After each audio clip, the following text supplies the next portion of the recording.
Disclaimer. ये कहानी पूर्णतः काल्पनिक है। इसमें वर्णित सभी पात्र, घटनाएं, स्थान और संवाद लेखक की कल्पना पर आधारित हैं। इस कहानी का किसी भी वास्तविक व्यक्ति, जीवित या मृत, घटना, धर्म, समुदाय, संगठन या संस्था से कोई संबंध नहीं है। यदि किसी नाम, चरित्र या घटना का वास्तविकता से कोई साम्य प्रतीत होता है, तो उसे मात्र संयोग माना जाए। इस ऑडियो सीरीज का उद्देश्य केवल मनोरंजन है। किसी भी व्यक्ति, वर्ग या समुदाय की भावनाओं को ठेस पहुंचाने का कोई उद्देश्य नहीं है। इस कहानी के सभी अधिकार सुरक्षित हैं।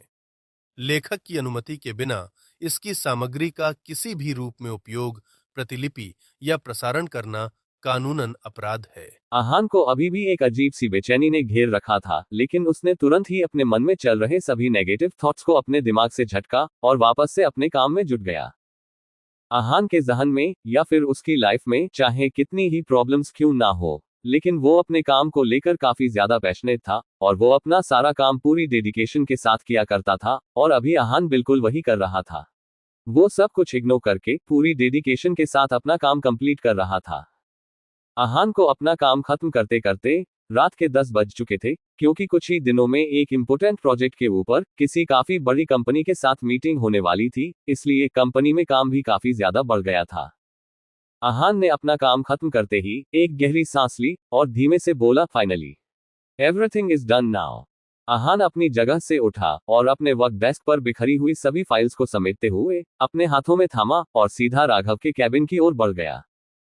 उसने कैबिन के सामने पहुंचकर धीमे से डोर नॉक किया तो अंदर से कम इन की आवाज आई, तो आहान डोर खोलकर कैबिन के अंदर चला गया। आहान ने अंदर जाकर देखा तो शरद जी और राघव दोनों ही इस समय कैबिन में मौजूद थे और आपस में कुछ डिस्कस कर रहे थे। राघव ने जैसे ही आहान को देखा, वो मुस्कुराते हुए बोला, व्हाट हैपेंड बच्चे, सारा काम हो गया? आहान ने अपना सिर हामी में हिलाते हुए अपने हाथों में पकड़ी हुई सभी फाइलों को टेबल पर रख दिया और बोला, यस भैया, सारा काम खत्म हो गया। इतना कहकर आहान ने एक गहरी सांस ली, मानो उसके सिर पर से कितना बड़ा बोझ उतर गया हो। उसकी इस हरकत को देखकर शरद जी और राघव दोनों ही धीमे से मुस्कुरा दिए। तभी दोबारा से डोर खुला और इस बार कैबिन के अंदर शौर्य जी आए। उन्होंने अपनी थकान भरी आवाज में सबको देखते हुए कहा, तुम लोगों का काम खत्म हो गया हो तो अब घर चलो, या फिर इस ऑफिस में ही अपना घर बसाने का इरादा बना रखा है। शौर्य जी की बातें सुनकर आहान खिलखिलाकर हंस दिया, जिसे देखकर शौर्य जी अपना मुंह बनाते हुए बोले, अब क्या मैंने कोई जोक सुनाया है जो तुम अपने दांत दिखाकर हंस रहे हो? अब मुंह बनने की बारी आहान की थी। वो अपना मुंह बनाते हुए बोला, आपके ना दोनों के दोनों बच्चे आपके ही ऊपर गए हैं। बहुत ही वाहियात सेंस ऑफ ह्यूमर है सबका। शौर्य जी ने चिढ़ते हुए आहान को देखा और मुंह बनाते हुए बोले, मेरे बच्चे हैं तो फिर मेरे ऊपर ही जाएंगे ना। और रही बात सेंस ऑफ ह्यूमर की, तो वो तुम्हारा खराब है, और सिर्फ सेंस ऑफ ह्यूमर ही क्यों, तुम्हारे तो सारे के सारे सेंसेस ही खराब हैं। आहान ने चिड़न भरे एक्सप्रेशंस के साथ शौर्य जी को देखा और अभी कुछ बोलने ही वाला था कि तभी शरद जी उन लोगों के बीच में बोले, अच्छा बस बहुत हो गया तुम लोगों का, और शौर्य तुम्हें अब घर नहीं जाना है। Let's go, it's already very late. घर पर सब इंतजार कर रहे होंगे। शरद जी के इतना कहने के बाद सभी लोग एक एक करके उस कैबिन से बाहर निकल गए और पार्किंग से कार निकालकर सीधा राव मैंशन के लिए निकल गए।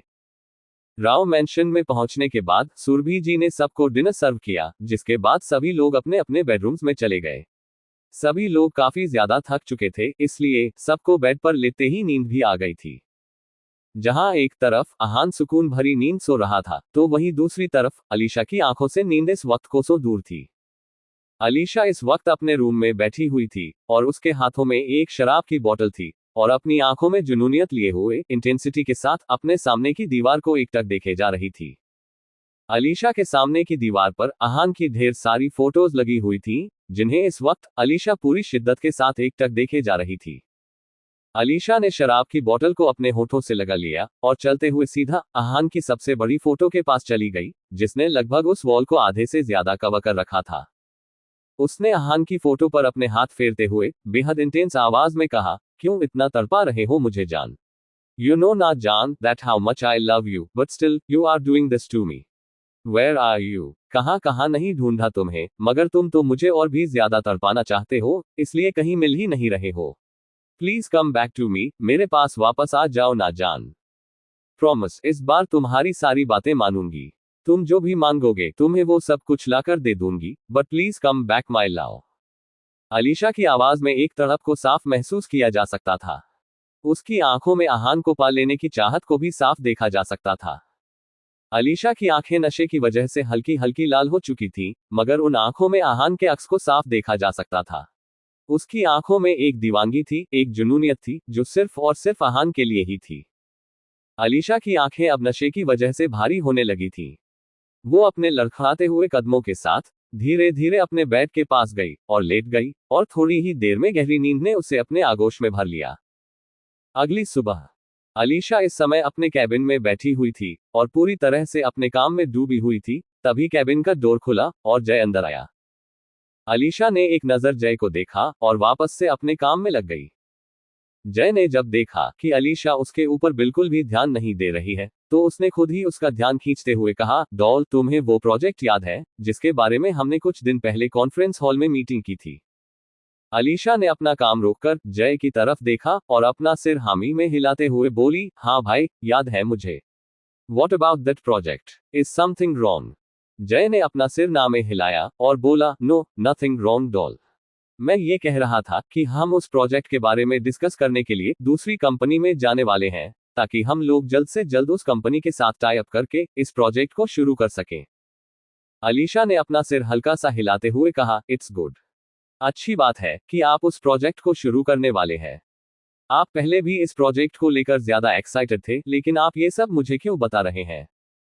जय ने हल्का सा मुस्कुराते हुए अलीशा के आखिरी सवाल का जवाब देते हुए कहा, मैं तुम्हें ये सब इसलिए बता रहा हूं क्योंकि मैं चाहता हूं कि तुम मेरे साथ चलो। अलीशा ने सवालिया एक्सप्रेशंस के साथ जय को देखते हुए पूछा, मुझे अपने साथ ले जाना चाहते हैं, लेकिन क्यों भाई?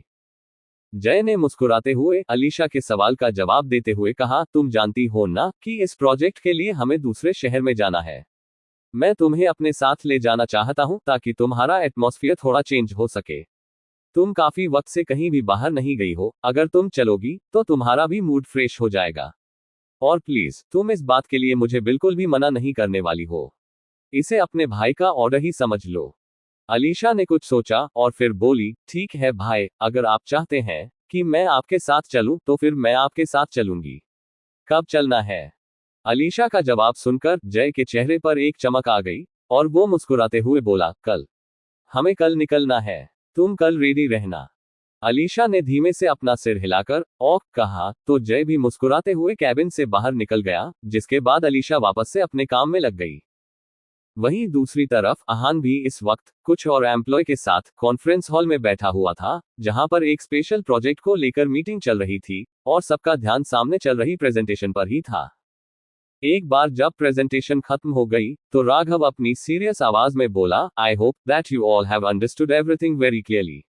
This project is really very important for us. फिर वो सभी को एक सरसरी नजर से देखते हुए आगे बोला, you all know that how much important this project is for us. As much as I know, the company with which we will do the tie-up for this particular project are supposed to arrive here maybe within 2 to 3 days, and I don't want even the slightest mistake. Am I clear? सबने एक ही स्वर में एक साथ राघव की बातों का जवाब देते हुए कहा, यस सर। राघव ने सेटिस्फैक्शन से अपना सिर हिलाया और बोला, off then. Meeting dismissed. Raghav के इतना कहते ही एक एक करके सभी लोग उस कॉन्फ्रेंस हॉल से बाहर निकल गए। आहान भी अपने धीमे कदमों से चलता हुआ उस कॉन्फ्रेंस हॉल से बाहर निकल गया और एक गहरी सांस लेते हुए अपनी वक्त डेस्क पर अपना सिर टिकाकर बैठ गया। आहान इस वक्त गहरी गहरी सांसें ले रहा था और अपने मन चल रहे सभी नेगेटिव थॉट्स को कंट्रोल करने की कोशिश कर रहा था, जिन्होंने कल से ही उसके दिमाग पर अपना कब्जा जमा कर रखा हुआ था। आहान को ना जाने क्यों, मगर कल से ही बार बार बहुत ज्यादा बुरे बुरे ख्याल आ रहे थे और एक अजीब सी बेचैनी से उसे घेर रखा था। उसे एक स्ट्रॉन्ग इंट्यूशन हो रहा था कि उसके साथ कुछ ना कुछ बुरा तो जरूर होने वाला है, लेकिन क्या, ये उसे समझ में नहीं आ रहा था। रात का वक्त हो रहा था और अलीशा इस समय अपने रूम में थी और जय के साथ जाने के लिए कुछ इंपॉर्टेंट सामान पैक कर रही थी। हालांकि उसका कहीं भी जाने का मन तो नहीं था, लेकिन वो अपनी वजह से अपने भाई को और ज्यादा परेशान नहीं करना चाहती थी, इसलिए वो जाने के लिए राजी हो गई थी।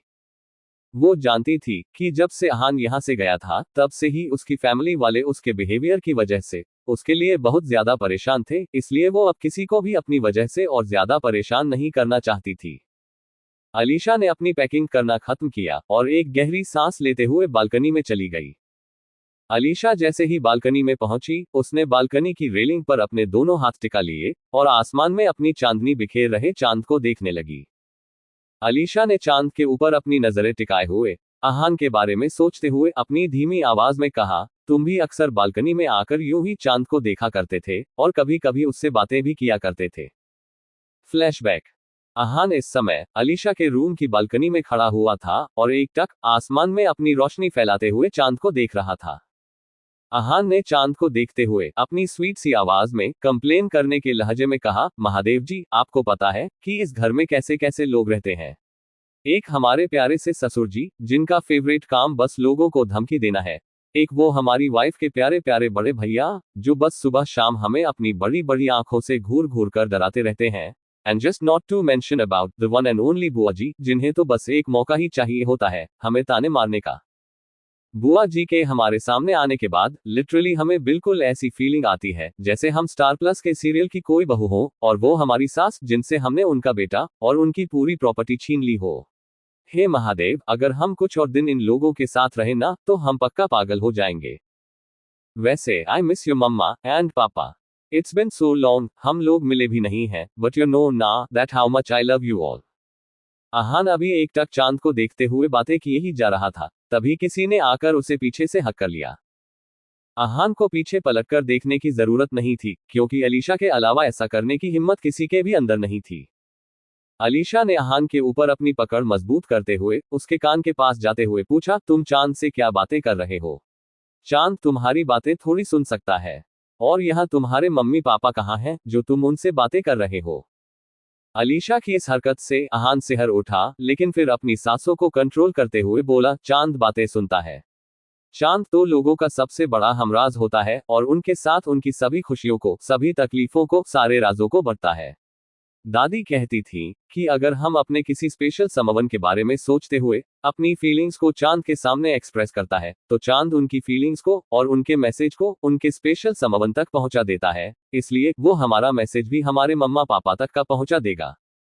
अलीशा अहान की बातें सुनकर हल्का सा मुस्कुरा दी और उसके सामने जाकर खड़ी हो गई।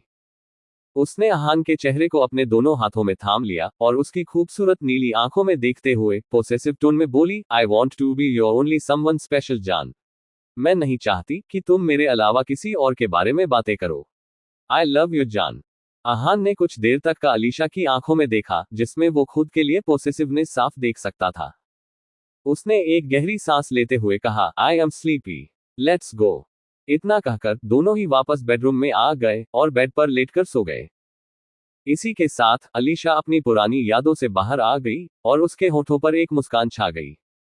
उसने चांद को देखते हुए मुस्कुराकर कहा, देख रहे हो जान, जहन में तुम्हारी यादें इस कदर बसी हुई हैं कि जहां भी देखो बस तुम ही याद आते हो।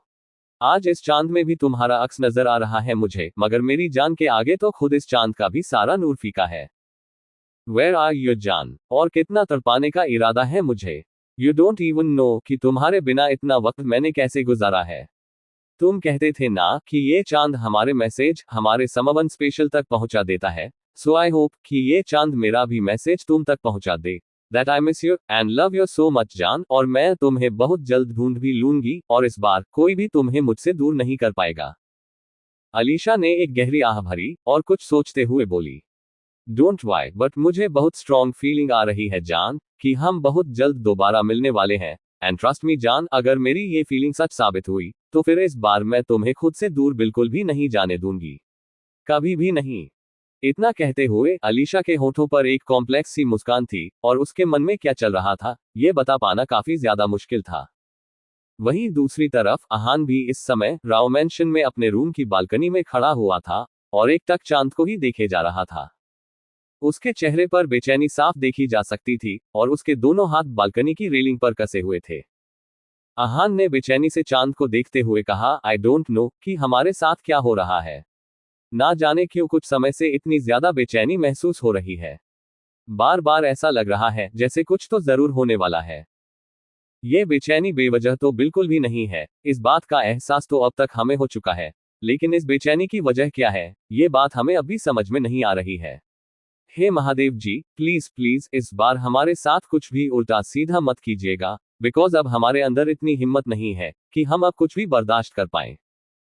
इतना कहकर अहान ने एक गहरी आह भरी और वापस से अपने रूम में चला गया और बेड पर लेट गया और थोड़ी ही देर में उसे नींद भी आ गई। अगली सुबह राव कॉरपोरेशन में इस वक्त सभी लोग किसी न किसी काम में बिजी थे, क्योंकि आज न्यू प्रोजेक्ट के लिए खास बिजनेस पार्टनर्स विजिट पर आ रहे थे और आज ही उस प्रोजेक्ट के ऊपर मीटिंग भी होने वाली थी। अहान भी इस समय राघव के साथ उसके ही कैबिन में बैठा हुआ था और कुछ इंपॉर्टेंट काम कर रहा था। अहान ने जब अपना काम खत्म कर लिया, तब कहीं जाकर उसने एक गहरी सांस ली और अपने हाथों में पकड़ी हुई फाइल को राघव की तरफ बढ़ाते हुए कहा, भैया हमने सब कुछ ठीक से कर दिया है, लेकिन फिर भी आप एक बार सारी डिटेल्स को अच्छे से चेक कर लीजिए, ताकि बाद में किसी भी तरह की कोई प्रॉब्लम ना हो। अगर अभी इसमें कोई भी प्रॉब्लम हुई तो हम इसे तुरंत ही ठीक कर देंगे। राघव ने अहान के हाथों से फाइल ले ली और उसे बारीकी से पढ़ने लगा। जब राघव ने एक बार फाइल पढ़ना खत्म कर लिया, तो उसने मुस्कुराते हुए अहान की तरफ देखते हुए कहा, इट्स रियली वेरी इंप्रेसिव। इस फाइल में किसी भी तरह की कोई प्रॉब्लम नहीं है, everything is just perfect. Raghav की बात सुनकर अहान ने एक सुकून भरी सांस ली और राघव की ओर देखते हुए उससे पूछा, भैया वो लोग कब तक आएंगे? राघव ने जवाब देते हुए कहा, मेरी बात हुई थी उनके मैनेजर से, जब बात हुई थी तब उसने कहा था कि वो लोग निकल गए हैं, शायद वो लोग आधे या फिर 1 घंटे में यहां पहुंच भी जाएं। इतना सुनना ही था कि अहान तुरंत ही हड़बड़ाते हुए अपनी जगह से उठ गया और बोला, ओ माय गॉड, आधा घंटा? राघव भैया आप ना जल्दी जल्दी से अपने सारे काम कर लो, तब तक हम बाहर जाकर देख कर आते हैं कि प्रोजेक्ट से जुड़े सभी एम्प्लॉय रेडी हैं या नहीं, और हमें तो चाचू ने भी अपने पास बुलाया था, तो हमें उनके पास भी जाना है। Okay bye. राघव ने जब अहान को इतना हड़बड़ाते हुए देखा तो उसे शांत करते हुए बोला, टेक इट इजी बच्चे, आपको इतना परेशान होने की जरूरत नहीं है, जाए और आराम से जो भी करना है वो कर लीजिए, सब हो जाएगा। अहान ने अपना सिर हामी में हिलाया और तुरंत ही कैबिन का डोर खोलकर वहां से भाग गया। राघव ने उसकी ये हरकत देखकर बस अपना सिर ना में हिला दिया और धीमे से बोला, सिली बॉय, और वापस से अपने काम में लग गया, क्योंकि उसे भी सब कुछ जल्दी से सेटल करना था। वहीं दूसरी तरफ अलीशा और जय दोनों ही अपने प्राइवेट जेट से सीधा अपने उस शहर में बने हुए विला में आए थे और फ्रेश होकर मीटिंग में जाने के लिए पूरी तरह से रेडी थे। जय ने अलीशा के रूम में आते हुए पूछा, doll are you ready? Alisha ने जय को देखा और बेड पर से अपना फोन उठाते हुए बोले, यस भाई I am ready, let's go. जय ने अलीशा का एक हाथ पकड़ा और विला से बाहर निकलकर सीधा कार में बैठ गया, जिसके अगले ही पल ड्राइवर ने कार स्टार्ट कर दी। जय की कार के पीछे 3-4 कार और थीं, जिनमें से कुछ में उसके बॉडीगार्ड्स थे और कुछ में उसके एम्प्लॉय और उसका असिस्टेंट जो इस मीटिंग में उसके साथ रहने वाले थे। लगभग आधे घंटे की ड्राइव के बाद उन लोगों की कार एक बहुत ही बड़ी और लग्जरियस सी बिल्डिंग के सामने आकर रुकी। जय और अलीशा दोनों ही बड़े ही स्टाइल के साथ कार से उतरे और सीधा बिल्डिंग के अंदर चले गए।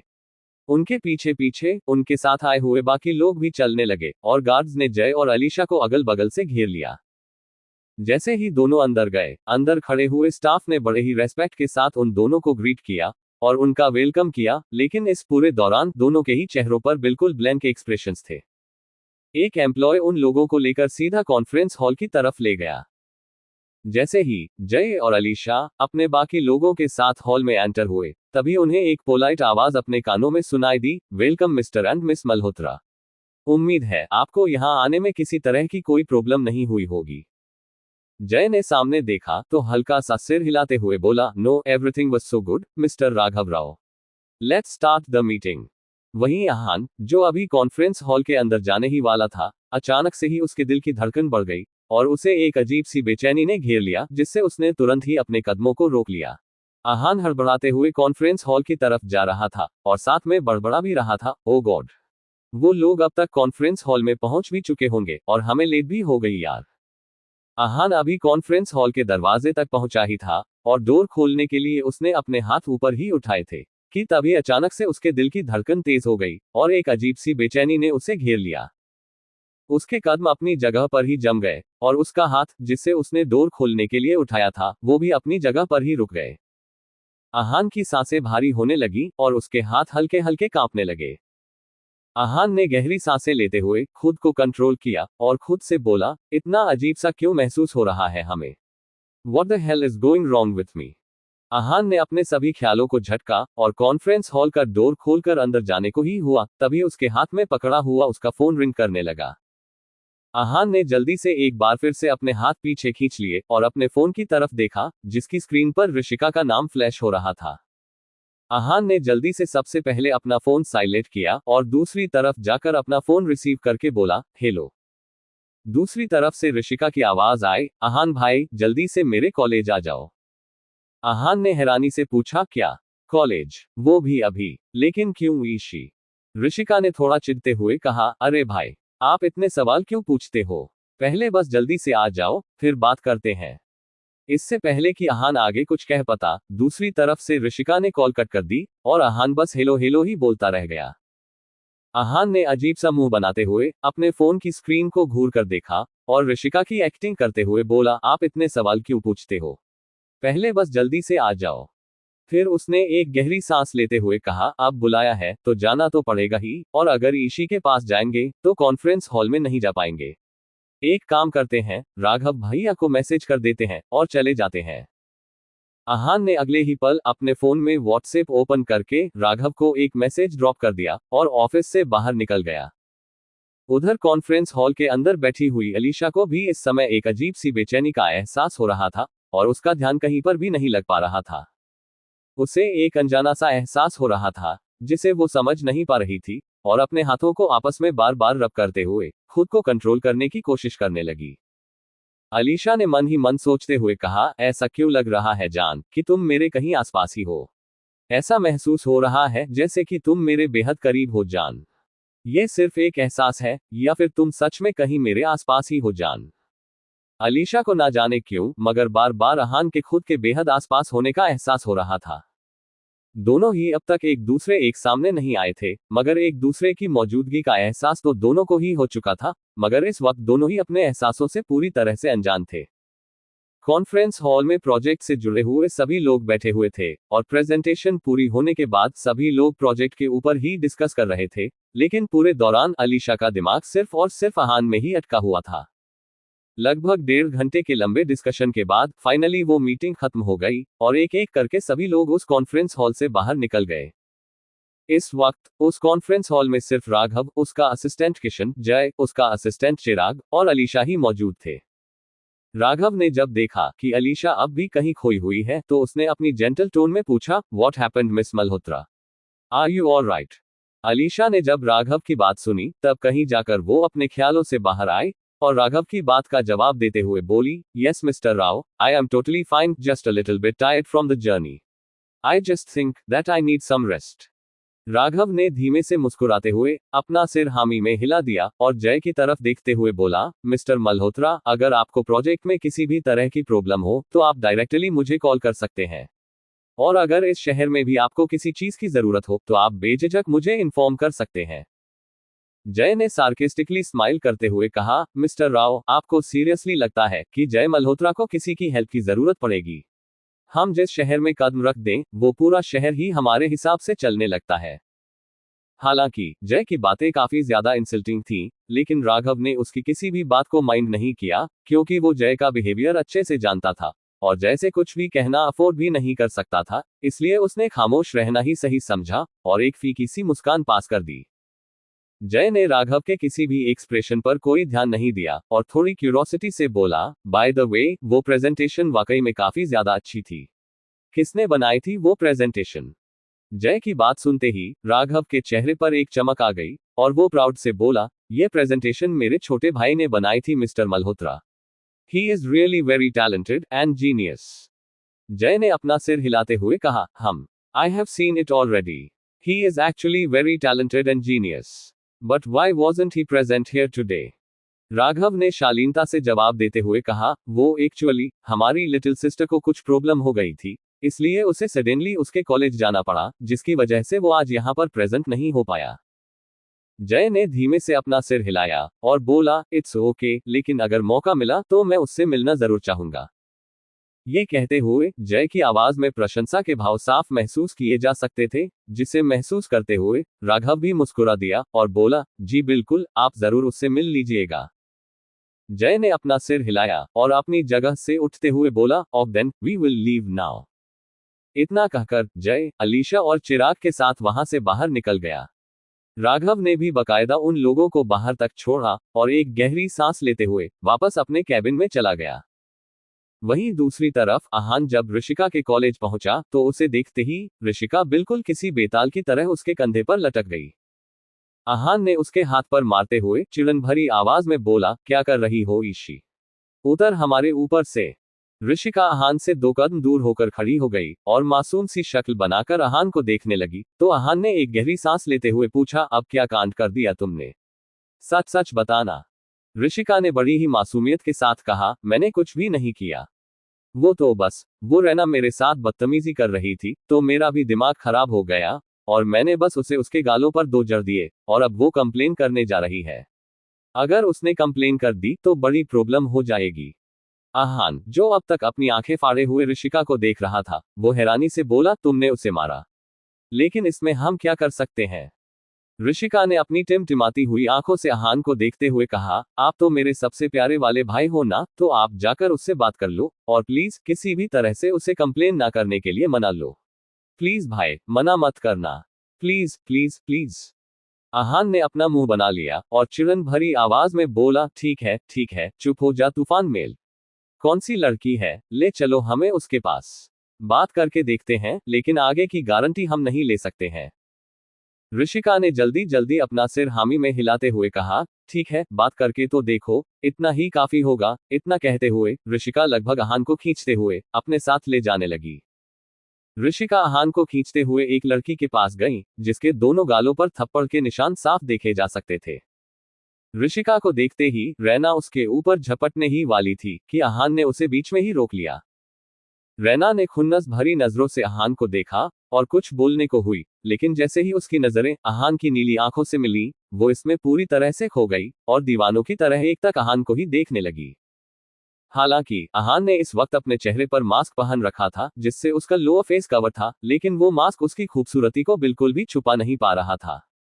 आहान ने जब देखा कि रैना उससे एक टक घूर रही है, तो वो थोड़ा ऑकवर्ड हो गया और अपनी धीमी आवाज में बोला, ऋषिका's ब्रदर, उसने जो कुछ भी किया उसके लिए I am sorry, but please आप कंप्लेन मत कीजिएगा, अदरवाइज घर पर प्रॉब्लम क्रिएट हो जाएगी।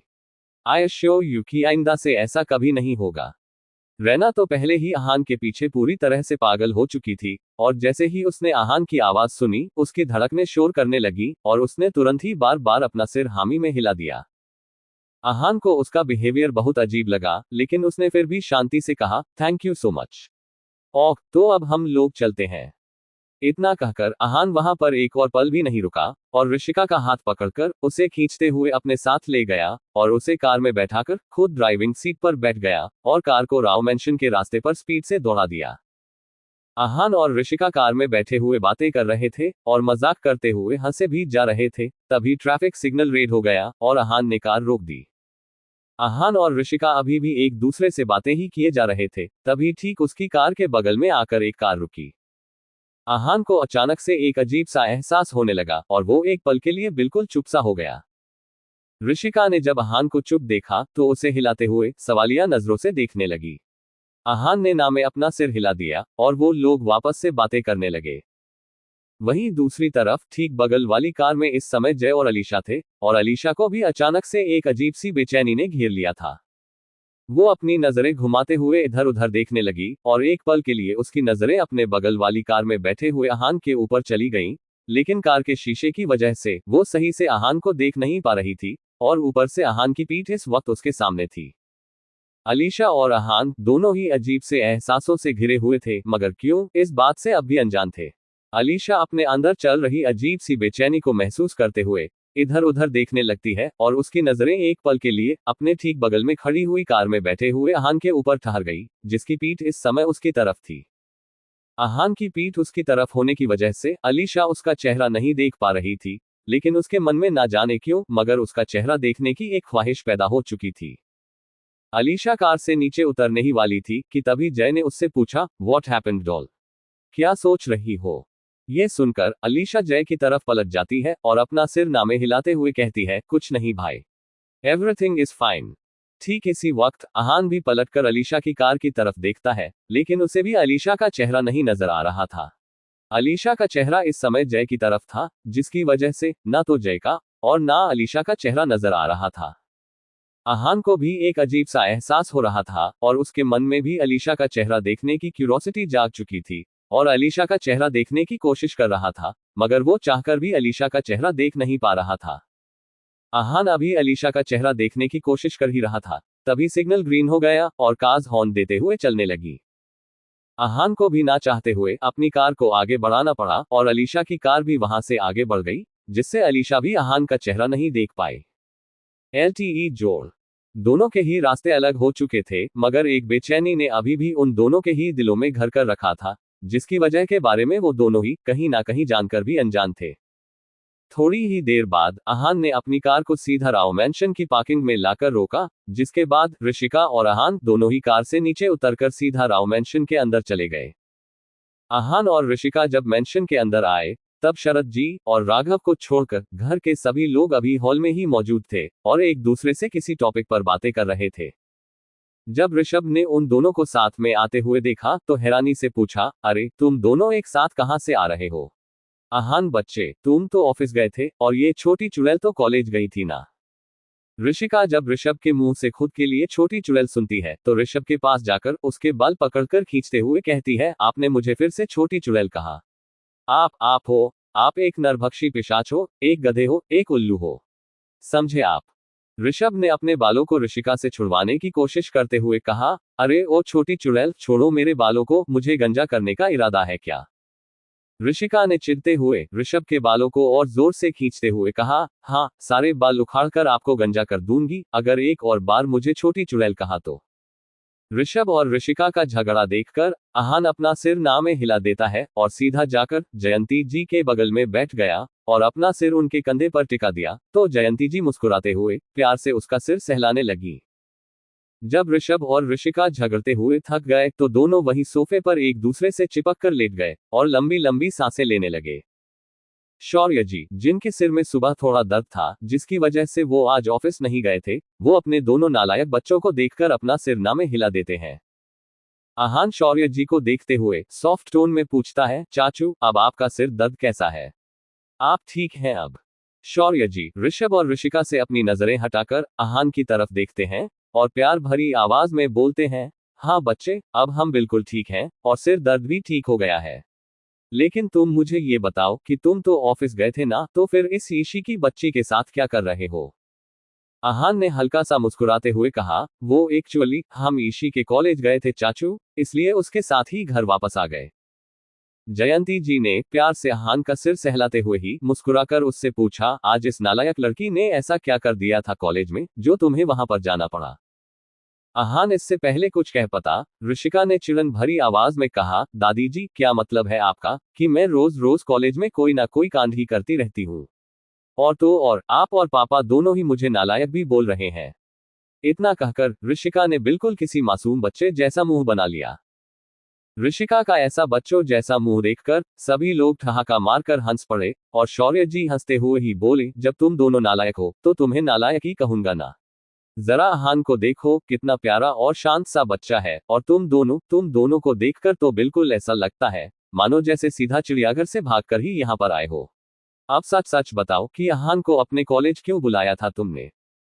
शौर्य जी की बातें सुनकर सभी जोर जोर से हंसे जा रहे थे और ऋषभ और ऋषिका दोनों के चेहरे तो बिल्कुल ऐसे हो गए थे जैसे किसी ने सरे बाजार उन दोनों को 3-4 झन्नाटेदार थप्पड़ जड़ दिए हो। अहान ने उन दोनों की शक्लें देखकर किसी तरह से अपनी हंसी कंट्रोल की और बोला, नहीं चाचू, कुछ भी नहीं हुआ है, ज्यादा कोई बड़ी बात नहीं थी, अब सब सॉर्ट आउट हो गया है। वो लोग अभी हंसते मुस्कुराते हुए आपस में बातें कर ही रहे थे, तभी शरद जी और राघव भी घर के अंदर आ गए और उन लोगों को हंसते हुए देखकर राघव भी मुस्कुराते हुए पूछता है, क्या बात है? इतना हंसी मजाक किस बात पर हो रहा है? जयंती जी जब राघव और शरद जी को देखती हैं तो मुस्कुराते हुए कहती हैं, इन लोगों का तो रोज का ही है बेटा, तुम बताओ तुम्हारी मीटिंग कैसी गई? आज तो तुम्हारे स्पेशल वाले बिजनेस पार्टनर्स आने वाले थे तो सब कुछ अच्छे से हो गया। राघव और शरद जी भी जाकर सोफे पर बैठ गए और राघव खुशी से मुस्कुराते हुए बोला, जी दादी, सब कुछ बहुत अच्छे से हो गया और मीटिंग भी बहुत अच्छी गई। हमारे बिजनेस पार्टनर्स भी हम लोगों के काम से बहुत ज्यादा सेटिस्फाइड हैं और सबसे ज्यादा खुश तो वो अहान के काम से हैं। वो अहान से मिलना भी चाहते थे लेकिन अहान वहां था नहीं, मगर उन्होंने अहान की बहुत ज्यादा तारीफ भी की। शौर्य जी ने एक नजर ऋषभ और ऋषिका को देखा और एक मजाकिया मुस्कान के साथ बोले, देख लो नालायकों, कुछ तो शर्म करो, जब देखो तब झगड़ते रहते हो, ये नहीं कि कभी कुछ ढंग का काम भी कर ले। और ऋषिका तुम्हारी वजह से अहान उन लोगों से मिल भी नहीं पाया, कितनी मेहनत की थी उसने इस प्रोजेक्ट के लिए। ऋषभ और ऋषिका दोनों ने ही एक जैसा मुंह बना लिया तो अहान को उन्हें देखकर हंसी आ गई और वो अपनी हंसी कंट्रोल करते हुए नॉर्मल टोन में बोला, इट्स ओके चाचू, अभी तो प्रोजेक्ट चल ही रहा है, फिर कभी मिल लेंगे उन लोगों से। Not a big deal, the big deal is that कि सब कुछ अच्छे से हो गया, so let's just celebrate it.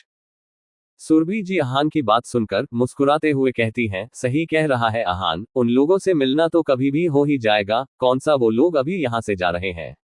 और मेरे प्यारे समझदार बच्चे ने बिल्कुल सही कहा, हमें सेलिब्रेट करना चाहिए। जहां राव फैमिली में इस समय काफी ज्यादा खुशनुमा माहौल था, जिसमें अहान ने कुछ पलों के लिए अपनी बेचैनी को भुला दिया था और खुशी भरे लम्हे जी रहा था, तो वहीं अलीशा इस समय अपने विला में अपने रूम की बालकनी में खड़ी हुई थी और नीचे गार्डन को देख रही थी और उसके चेहरे पर बेचैनी साफ देखी जा सकती थी।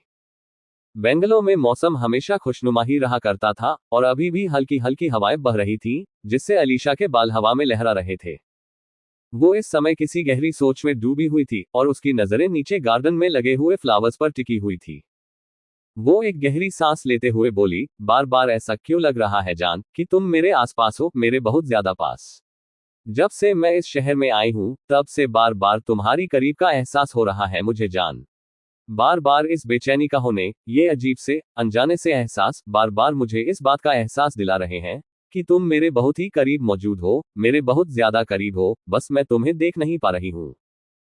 इतना कहकर अलीशा एक नजर अपने रिंग फिंगर में पहनी हुई अपनी एंगेजमेंट रिंग को देखते हुए आगे बोली, अगर ये एहसास एक बार होता तो मैं ये मान लेती कि तुम्हारी यादों की वजह से मुझे कोई भ्रम हो रहा है, मगर बार बार इन एहसासों का होना, ये कोई इत्तेफाक तो नहीं हो सकता है ना जान।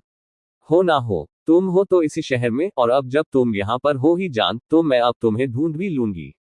तुमने खुद को तो मुझसे दूर कर लिया मगर अपने एहसासों को मुझसे दूर नहीं कर पाए जान, और देखो तुम्हारे एहसासों ने मुझे तुम्हारी मौजूदगी का पैगाम दे दिया। सून जान, very soon you will be again with me, I will find you very soon.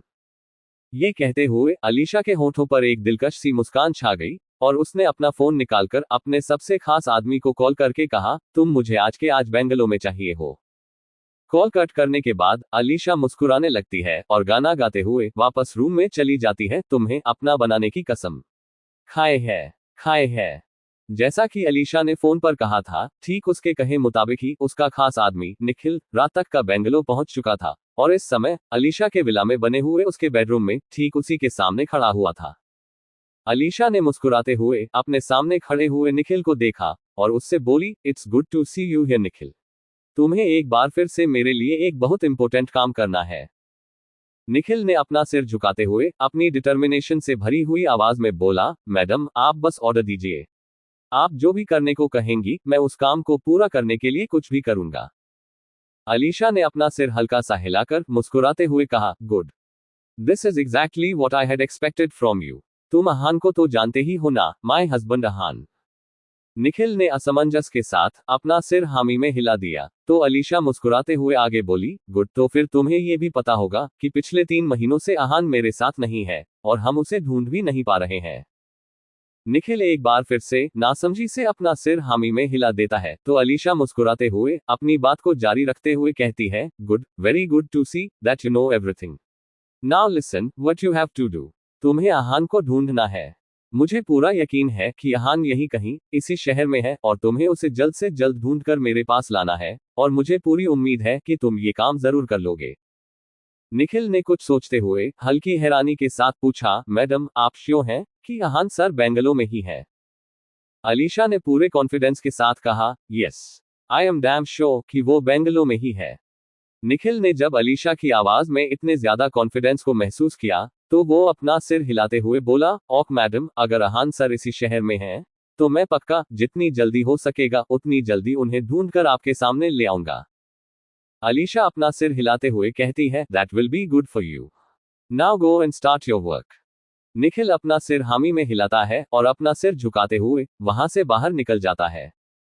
Nikhil के वहां से जाने के बाद अलीशा ने मुस्कुराते हुए अपने फोन की गैलरी में से अहान की फोटो ओपन कर ली और उसके चेहरे पर अपनी उंगलियां फेरते हुए बोली, बस थोड़ा सा और इंतजार करना पड़ेगा मुझे तुम्हारे लिए, और उसके बाद तुम हमेशा हमेशा के लिए सिर्फ और सिर्फ मेरे पास रहोगे। मुझसे जितना दूर भागने की कोशिश कर सकते हो कर लो जान, मगर तुम्हें वापस तो मेरे ही पास आना है। वेट फॉर मी जान, soon you will be with me, very soon. वहीं दूसरी तरफ अहान भी इस समय अपने बेड पर लेटा हुआ था और एक टक अपने लेफ्ट हैंड में अपनी रिंग फिंगर में पहनी हुई अपनी एंगेजमेंट रिंग को देख रहा था। अहान मल्होत्रा मेंशन से और अलीशा से दूर भागा तो जरूर था, मगर उसने कभी भी अपनी उंगली से उस रिंग को नहीं निकाला था। वो हमेशा ही अपनी एंगेजमेंट रिंग को बहुत संभाल कर रखा करता था और अक्सर ही वो रिंग उसे अलीशा की याद दिला ही दिया करती थी। अहान चाहकर भी इस बात को झुठला नहीं सकता था कि वो अलीशा से कहीं ना कहीं प्यार करने लगा था और उसे अलीशा का साथ अच्छा भी लगता था। अहान ने एक गहरी सांस लेते हुए अपनी उंगलियों को अपनी एंगेजमेंट रिंग के ऊपर फेरते हुए बोला, हम भागना नहीं चाहते थे, हम इस शादी को मौका देना चाहते थे, इस शादी को निभाना चाहते थे, लेकिन आपका वो दिन ब दिन बढ़ता हुआ पागलपन सिर्फ हमें डरा रहा था। आपने हमें किसी मुजरिम की तरह रूम की चार दीवारी में कैद कर दिया था। ना हमें हमारी फैमिली में से किसी से मिलने दिया और ना ही हमें किसी और से बातें करने देती थी आप। हमने सब कुछ बर्दाश्त करते हुए, कॉम्प्रोमाइज करते हुए इस रिलेशनशिप को निभाने की पूरी कोशिश की, लेकिन आपको तो हमारे ऊपर जरा सा ट्रस्ट भी नहीं है, और जिन रिलेशनशिप्स में ट्रस्ट नहीं हो वो रिलेशनशिप्स कभी भी ज्यादा समय तक टिका नहीं करते हैं। I don't know how and when but I started falling for you. प्यार होने लगा था हमें आपसे, या फिर शायद प्यार हो ही गया है, लेकिन अपनी पूरी जिंदगी को आपके हिसाब से गुजारना बहुत ज्यादा मुश्किल था हमारे लिए। अगर आपने हमें एक नॉर्मल लाइफ जीने दी होती तो शायद आज हम दोनों भी एक साथ होते, बिल्कुल किसी हैप्पीली मैरिड कपल की तरह, लेकिन आपके प्यार के ऊपर आपका पागलपन और जुनूनियत हावी थी। प्यार तो आप ही से करते हैं और हमेशा करते रहेंगे, लेकिन आपके साथ अपनी जिंदगी बिताने की हिम्मत नहीं है हमारे अंदर। इतना कहकर अहान ने एक गहरी सांस ली और अपने हाथ को अपने सिर के नीचे रखते हुए धीरे धीरे नींद के आगोश में चला गया। अगली सुबह अहान की जब नींद खुली तो वो अपना सिर पकड़ते हुए बेड पर उठकर बैठ गया। पिछली रात अहान ने हद से ज्यादा ओवरथिंकिंग की थी और वो थोड़ा बहुत रोया भी था, जिसकी वजह से इस वक्त उसके सिर में बहुत तेज दर्द हो रहा था। अहान ने इस वक्त अपने सिर को अपने दोनों हाथों से कसकर पकड़ रखा था और उसने अपनी आंखों को कसकर भींच रखा था। अहान ने अपने सिर को हल्का हल्का सहलाते हुए दर्द भरी आवाज में कहा, व्हाट द हेल यार, ये हमारे सिर में इतना तेज दर्द क्यों हो रहा है। अहान बेड से उठा और सीधा वॉशरूम में घुस गया और लगभग 15 मिनट के बाद वॉशरूम से फ्रेश होकर निकला। अहान ने जल्दी से अपने बाल सुखाए और सीधा नीचे हॉल में भाग गया। नीचे सब लोग डाइनिंग टेबल पर बैठे हुए थे और ऋषिका ऊपर की तरफ ही आ रही थी, जो शायद अहान को बुलाने के लिए ही आ रही थी।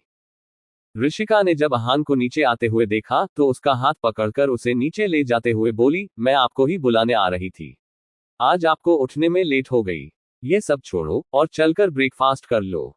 इतना कहकर ऋषिका ने अहान को ले जाकर डाइनिंग टेबल पर बैठा दिया। राघव ने जब अहान को कैजुअल कपड़ों में देखा तो उससे पूछा, व्हाट हैपेंड अहान, तुम ऑफिस के लिए रेडी नहीं हुए। अहान ने हल्की दर्द भरी आवाज में राघव को जवाब देते हुए कहा, नहीं भैया, हमारे सिर में बहुत तेज दर्द हो रहा है, हम ऑफिस नहीं जा पाएंगे। कोई प्रॉब्लम तो नहीं होगी ना भैया। अहान की बात सुनते ही सब एकदम से परेशान हो गए और राघव टेंशन से बोला, नहीं, ऑफिस मैं संभाल लूंगा, लेकिन तुम्हें ज्यादा दर्द हो रहा है क्या, मैं डॉक्टर को बुलाऊं। सुरभि जी भी परेशानी के साथ बोली, हाँ बेटा, ज्यादा दर्द हो रहा है तो अभी डॉक्टर को बुलवा देते हैं। अहान जब उन लोगों को इतना ज्यादा परेशान होते हुए देखता है तो उन लोगों को शांत करते हुए कहता है, आई एम फाइन, आप लोग इतना ज्यादा परेशान मत होइए, सिर दर्द ही तो है, थोड़ा सा रेस्ट करेंगे तो ठीक हो जाएगा। अहान की बात सुनकर धारा जी ने प्यार से कहा, ठीक है बेटा, पहले तुम ब्रेकफास्ट कर लो, फिर मैं तुम्हें मेडिसिन दे दूंगी और तुम सो जाना। आहान ने मुस्कुराते हुए अपना सिर हिलाया और अपना ब्रेकफास्ट करने लगा। जब आहान ने ब्रेकफास्ट खत्म कर लिया तो धारा जी ने उसे मेडिसिन दे दी, जिसके बाद आहान वापस से अपने बेडरूम में सोने चला गया। आहान के वहां से जाने के बाद एक एक करके बाकी सभी लोग भी अपने अपने वर्कप्लेस पर चले जाते हैं। राघव जब अपने ऑफिस में पहुंचता है तो उसके थोड़ी देर बाद ही जय भी अपने असिस्टेंट के साथ वहां पर आ जाता है और वो दोनों लोग आपस में प्रोजेक्ट रिलेटेड बातें करने लगते हैं। जय और राघव दोनों ही काफी देर तक का अपने प्रोजेक्ट के ऊपर ऐसे ही डिस्कशन करते रहते हैं और तब तक लंच का भी टाइम हो गया। राघव ने अपने असिस्टेंट से कहकर उन दोनों के लिए अपने कैबिन में ही लंच मंगवा लिया था और फिलहाल वो दोनों ही बैठकर लंच कर रहे थे। जय ने लंच करते हुए ही राघव से पूछा, तो तुम्हारा वो भाई आज भी ऑफिस नहीं आया? आज भी वो बिजी है क्या?